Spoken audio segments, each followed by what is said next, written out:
नागपुर महानगर पालिका चुनाव की तैयारी तेज हो गई है। राजनीतिक दल अपने अपने उम्मीदवारों के चयन में जुट गए हैं और इसी बीच महायुति में सीट बंटवारे को लेकर बड़ी जानकारी सामने आई है।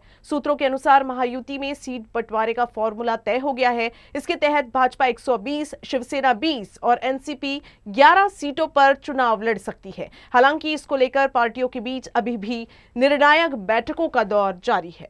नागपुर महानगर पालिका चुनाव से पहले राजनीतिक हलचल तेज हो गई है। सबसे बड़ा सवाल अब ये है कि किस दल को कितनी सीटें मिलेगी।